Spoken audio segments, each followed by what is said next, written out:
পটুয়াখালী রাঙাবালী উপজেলার মৌডুবি উপকূল থেকে প্রায় ৬০ কিলোমিটার দক্ষিণে বঙ্গোপসাগরে ঘটে গেছে হৃদয় বিদারক একটি ট্রলারডুবির ঘটনা। বৈরী আবহাওয়া, প্রবল স্রোত ও উত্তাল ঢেউয়ের আঘাতে ডুবে যায় একটি মাছ ধরার ট্রলার। এতে ট্রলারে থাকা ১১ জন জেলের মধ্যে ৫ জনকে জীবিত উদ্ধার করা গেলেও এখনও নিখোঁজ রয়েছেন ৬ জন জেলে। তাদের সন্ধানে বাংলাদেশ কোস্টগার্ডের উদ্ধার অভিযান অব্যাহত রয়েছে। উদ্ধার হওয়া জেলেরা জানিয়েছেন, গলাচিপা উপজেলার পানপট্টি ইউনিয়নের খরিদা গ্রামের এমাদুল শিকদারের মালিকানাধীন ট্রলারটি ১১ জন জেলেকে নিয়ে গভীর সমুদ্রে মাছ ধরতে যান। রোববার রাত ১০টার দিকে হঠাৎ বৈরী আবহাওয়া, তীব্র বাতাস এবং বড় বড় ঢেউয়ের আঘাতে ট্রলারটি নিয়ন্ত্রণ হারিয়ে ডুবে যায়। ট্রলার ডুবির পর জেলেরা প্রাণ বাঁচাতে ডুবে যাওয়া ট্রলারের অংশ এবং একটি বয়া আঁকড়ে ধরে উত্তাল সমুদ্রে ভেসে থাকেন।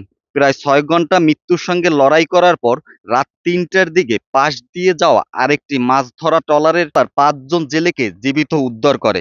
উদ্ধার হওয়া জেলেদের মধ্যে রয়েছে বাইজিদ, ট্রলারের মালিক এমাদুল শিকদার, নাজমুল, রাকিব ও সজীব। তাদের মধ্যে আহত বাইজিদকে হাসপাতালে ভর্তি করা হয়েছে।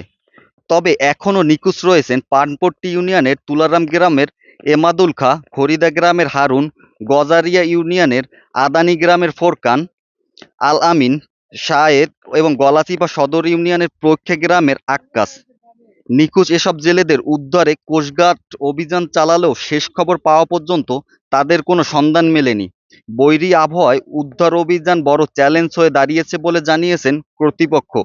এ ঘটনায় গলাচিপা উপজেলার নির্বাহী কর্মকর্তা মোহাম্মদ ইজাজুল হক জানিয়েছেন, ট্রলারডুবির খবর পাওয়ার পর রাঙাবালী ও কলাপাড়া উপজেলা প্রশাসনের সঙ্গে সমন্বয় করে উদ্ধার কার্যক্রম শুরু করা হয়েছে।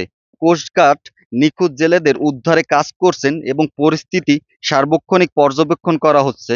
এদিকে ট্রলারডুবির খবর ছড়িয়ে পড়ার পর নিখোঁজ জেলেদের পরিবারে নেমে এসেছে শোক আর উৎকণ্ঠা। স্বজনরা এখনো অপেক্ষায় আছে প্রিয় মানুষগুলোকে জীবিত ফিরে পাওয়ার আশায়। অনেকেই উদ্ধার অভিযান আরও জোরালো উদ্যোগ নেয়ার দাবি জানিয়েছেন। অন্যদিকে এ ঘটনায় গভীর উদ্বেগ প্রকাশ করেছেন প্রবাসী কল্যাণ ও বৈদেশিক কর্মসংস্থান প্রতিমন্ত্রী মোহাম্মদ নুরুল হক নূর। তিনি বাংলাদেশ কোস্টগার্ড ও বাংলাদেশ নৌবাহিনীর দায়িত্বশীল কর্মকর্তাদের সঙ্গে কথা বলে নিখোঁজ জেলেদের দ্রুত উদ্ধারে প্রয়োজনীয় ব্যবস্থা নেওয়ার নির্দেশনা দিয়েছেন। পাশাপাশি ক্ষতিগ্রস্ত পরিবারের সঙ্গে সার্বক্ষণিক যোগাযোগ রাখতে স্থানীয় প্রশাসন ও দলীয় নেতাকর্মীদের নির্দেশ দিয়েছেন। এখন পর্যন্ত উদ্ধার অভিযান অব্যাহত রয়েছে। নিখোঁজ ৬ জেলের সন্ধান না পাওয়া পর্যন্ত অভিযান চলবে বলে জানিয়েছেন কর্তৃপক্ষ। এই ছিল বঙ্গোপসাগরে ট্রলারডুবির সর্বশেষ তথ্য। মোহাম্মদ আল আমিন, নাগরিক প্রতিদিন, পটুয়াখালী।